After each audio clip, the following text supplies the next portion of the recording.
This is CBN NewsWatch. Thanks for joining us for CBN NewsWatch. I'm Mark Martin. As Robert Mueller's investigation continues, the president receives new assurances and gains legal help from a well-known, outspoken lawyer. Jennifer Wishon has the latest from Washington. As James Comey continues his media blitz to promote his new book, President Trump is hiring outspoken supporter Rudy Giuliani to bolster his legal team. Before becoming mayor of New York City, Giuliani served as a U.S. attorney and will be a fierce defender of Trump in the media. Trump's personal attorney, Jay Sekulow, says Giuliani will focus on the Mueller probe as the White House works to bring the president's involvement with the investigation to a close. We want to get the investigation over with, done with, put it behind us, and we have to get back to business. In recent days, the president has appeared more relaxed about the investigation, suggesting he's put the notion of firing Robert Mueller or Deputy Attorney General Rod Rosenstein, who's in charge of the Mueller probe, on the back burner. And we now know last week, Rosenstein told the president he's not the target of any part of the special counsel's investigation or the probe into his longtime lawyer, Michael Cohen, according to reports. As far as the investigation, nobody has ever been more transparent than I have instructed our lawyers. Be totally transparent. I believe we've given them 1.4 million pages of documents, if you can believe this. Meanwhile, the Department of Justice, amid subpoena threats from Republican lawmakers, has given Congress copies of several of James Comey's infamous memos written while he was director of the FBI.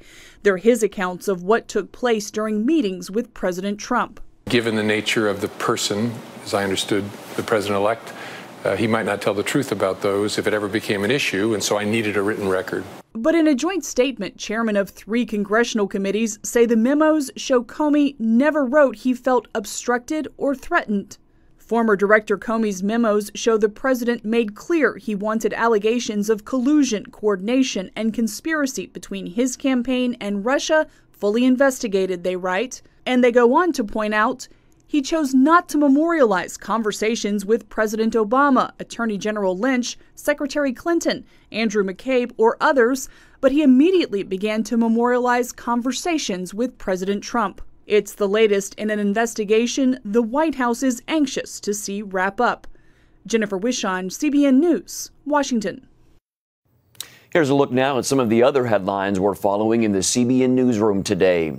Teachers in Arizona have voted to walk off the job later this month. More than 40,000 teachers are in favor of the strike. They are demanding an increase in school funding. The walkout follows weeks of protests by the teachers who wanted better pay and benefits. An LGBTQ bill is moving quickly through the California State Assembly. If approved, the bill would make it illegal to sell books or offer counseling services to someone wanting to get help with gender identity issues. The bill will move to the Senate for a vote. Israel is warning Palestinians to stay away from the Gaza-Israel border. A military aircraft dropped leaflets Friday cautioning them against it. Over the last several weeks, Hamas organizers have pushed for large-scale border marches. Israeli troops have been firing across the border fence in an effort to protect against attacks. More than 28 Palestinians have been killed. You can find these and other stories at cbnnews.com. Well, you might be surprised to learn that Facebook has a team dedicated to churches and other faith groups, especially as critics question whether the social networking giant has been censoring certain content. John Jessup has this behind-the-scenes look at a never-before-seen partnership between church and tech. Our story begins here at one of Nashville's largest churches, where the pastor is using social media to take his mission of evangelizing to the next level. Worship at Mount Zion Baptist Church is all hands on deck, with people passionate about their praise. At this particular service, however, you'll see something usually reserved for your mobile phone or computer screen. Thank you. The church teamed up with Facebook to launch its official Facebook group. The goal? Connecting people already using the platform to build community. For Pastor Joseph Walker, whose online audience nearly matches his 30,000-member congregation, it's purely logical. Often people see a church and don't know where to connect, and sometimes the churches are so big, they're like, do I really matter? Would I be just another number? And so what we want to do is focus on engagement. Enter the social network with 2 billion worldwide users. It learned about Walker from other pastors.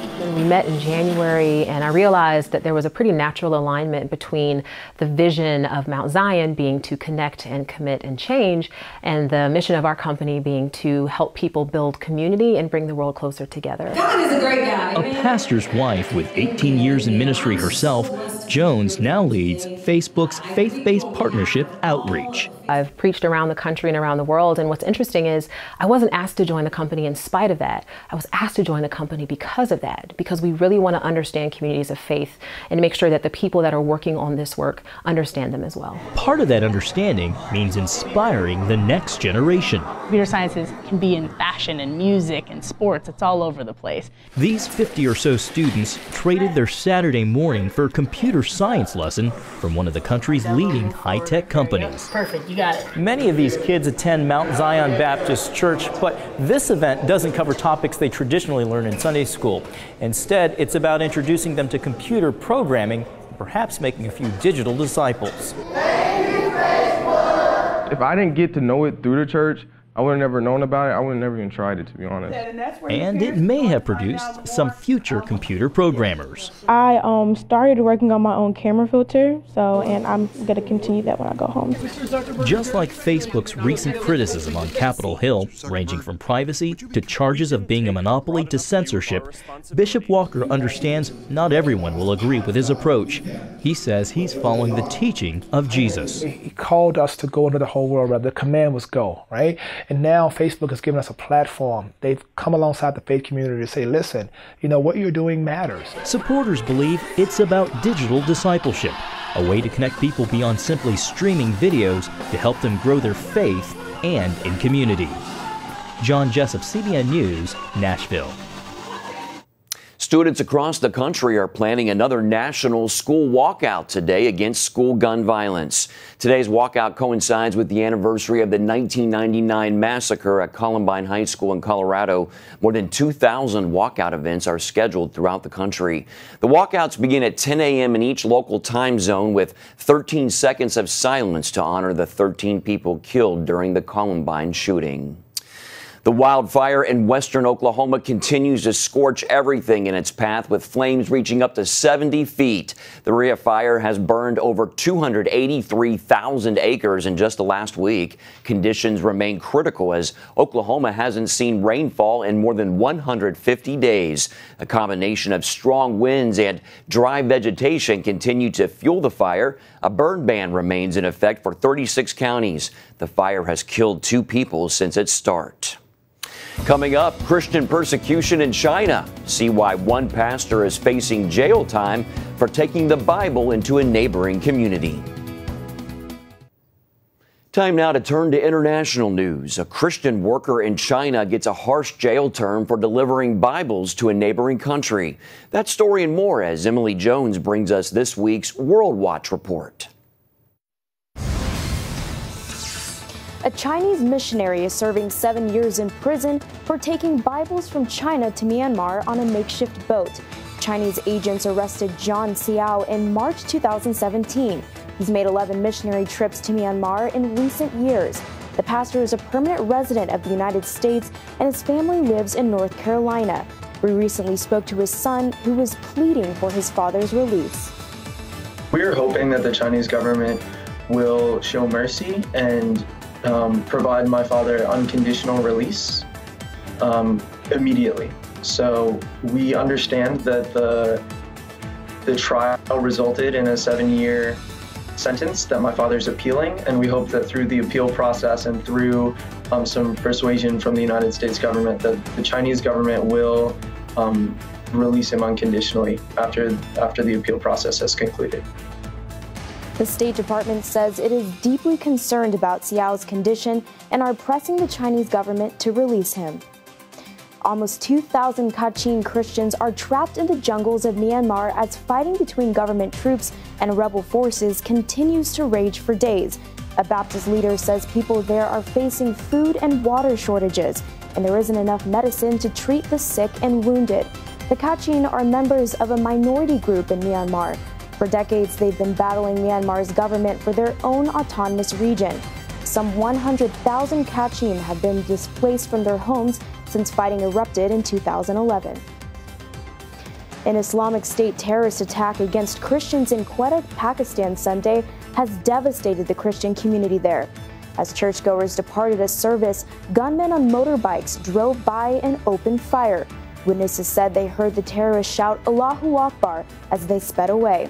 One Christian leader now warns that Pakistan has never been more dangerous for non-Muslims than it is now. This is a country steeped in extremist Islamic ideology. I don't think anything is going to change their way of thinking unless it's something very forceful, perhaps international sanctions. Pray for safety and peace for Christians and other minorities in Pakistan. At this juncture in time, I don't believe Pakistan's ever been more dangerous than ever for its non-Muslim population. On Easter, 4 members of a Christian family were killed by Islamic terrorists in Quetta. People in India are joining widespread protests because of a rape epidemic, which one prominent figure describes as a national emergency.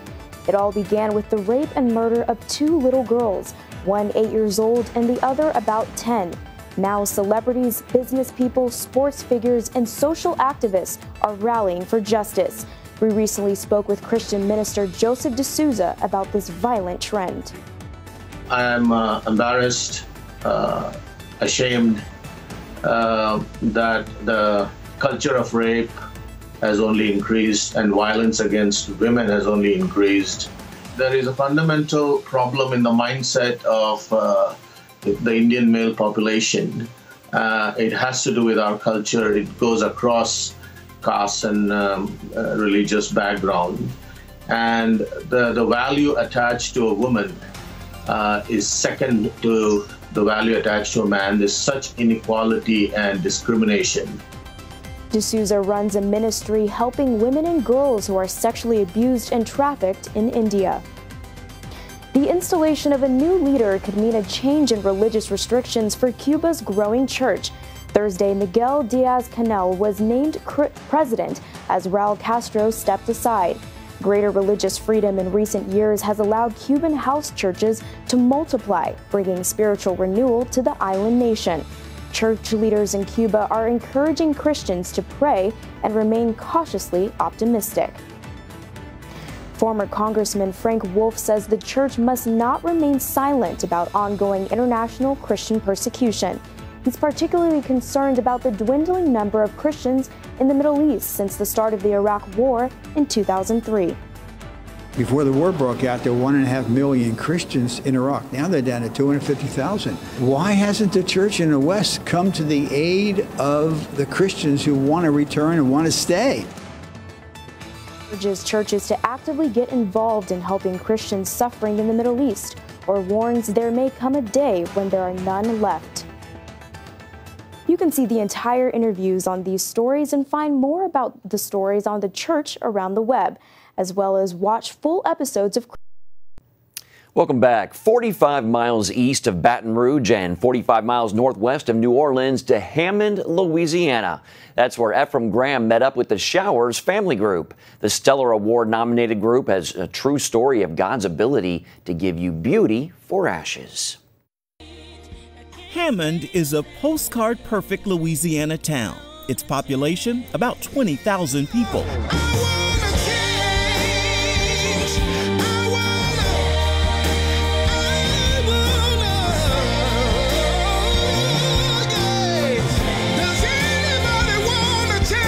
Gospel recording artists, the Showers family group, are among the city's most famous homegrown residents. And they're just 7 of Bobby and Oraline Showers' 10 children. My dream was to have 2 girls and 2 boys.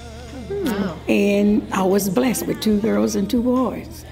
But because of the being married to a preacher, saved, sanctified, filled with the Holy Ghost. And he just believed in being fruitful and multiplied, you know. And then, like, he didn't realize he was being fruitful, but the Lord didn't tell him to have them all. So I just was an obedient wife. We sat down with mom, dad, and children following Sunday services. Thaddeus is the youngest, but doesn't sing yet. It's there. I can do it, man, but it's a lot of people like Tiffany, and she don't think I can do it. But Titus know I can do it. Get a drummer. You know what I'm saying? But I just, I got into music a lot more with the drums. And, but I can hold the tune anytime. If something was to happen to Titus, I got him. This young athlete looks up to his siblings, especially his older sisters.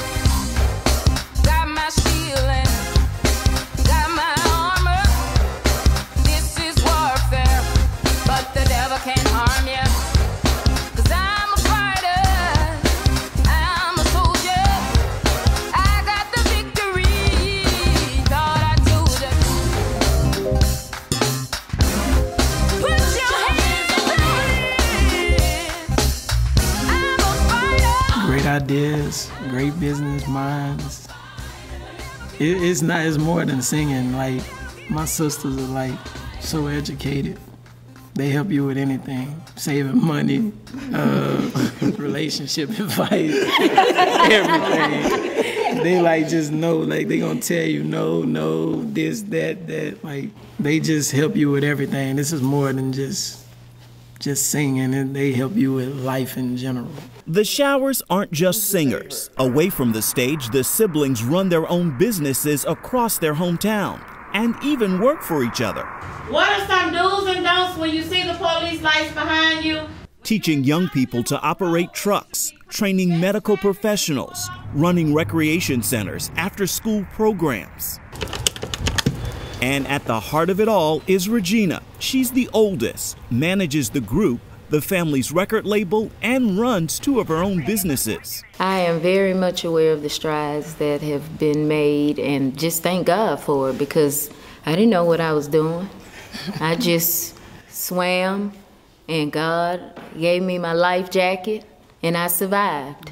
The entire Showers family survived a major loss just 1 year ago.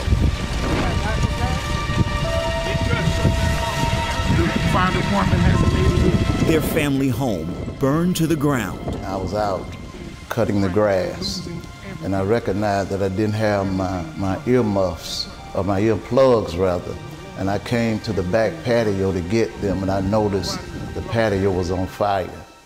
And I immediately said that I'm gonna go around and get the hose and put this out, but by the time I got around the house, the fire had spread it. And I immediately got my holler for my son and wife to get out. It was a test of our faith, because that was my mom's dream home, and she always said that the Lord was going to bless her with a home, and where we came from and then where God has brought us, then to see it go up in the flames, it was truly a tragic experience. But you know, God still made a way out of no way, and he's going to do something bigger and better, just like he did for Job. David was a lemonade maker. Dad Showers' 30 years of sermon notes were the only items that didn't burn, and he used them to preach the very next Sunday. I could go forward because I saw God in all of it. If I had not seen him in it, I could not have gone through it. I need you. I need you. All over the world say, I need your help, Lord. I need you. I need you. The fire even gave birth to new music and new life for the Showers family group in the middle of the ashes. I was contemplating folding A&P Records because a lot was going on that week. So I was contemplating just giving it up, letting the music do what it do, and whatever transpires, I was gonna give up. But the Lord spoke through the fire and said, oh, you're not gonna do nothing. When I say you gonna give up, that's when you gonna give up. And construction is underway on a new Showers family home. And these are just a few of the snapshots of the progress since our visit. Well, the Showers family has released 2 albums and both have earned Stellar Award nominations. You can find The Showers and The Journey wherever you purchase your music. Tell you what, a talented family there. We'll be right back with more of CBN NewsWatch. The weekend is here, and if your plans include heading to the theaters, our friends at Plugged In Online bring us a family-friendly review of the film, I Feel Pretty.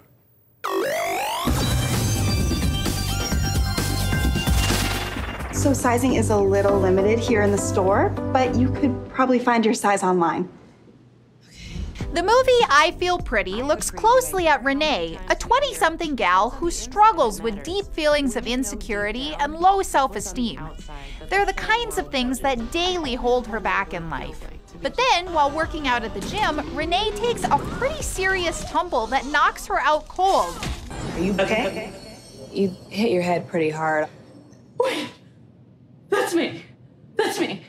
Yes? I'm beautiful! And when she comes to, she's suddenly seeing everything through new eyes. Why, every reflection she catches tells her she's nothing less than a supermodel. With newfound confidence, she now lives her life fearlessly.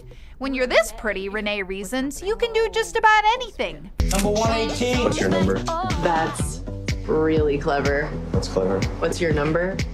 Give me your phone. I'm going to give you my number. Are you still talking to Don't me? chicken out now, son. She lands her dream job. She meets the perfect guy. But it doesn't take all that long for Renee to eventually start wondering, what if this perfect view of herself is all in her head?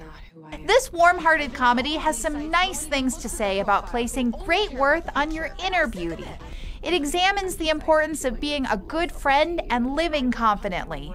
Unfortunately, there's also quite a bit of foul language to contend with here.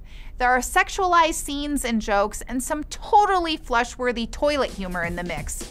So I can only give I Feel Pretty 2 mind-altering thumps on the head out of 5 for family friendliness. For more on the film, be sure to check out PluggedIn.com. Plugging you into the movies, I'm Cheryl Wilhelmy for Focus on the Family's Plugged In Movie Review. Thank you, Cheryl, and you can find more of our exclusive coverage of the issues you care about most at CBNNews.com. Also, tell us what you think about the stories you've seen here, and you can do that at NewsWatch at CBN.com. Hope you'll join us next time. Have a great day.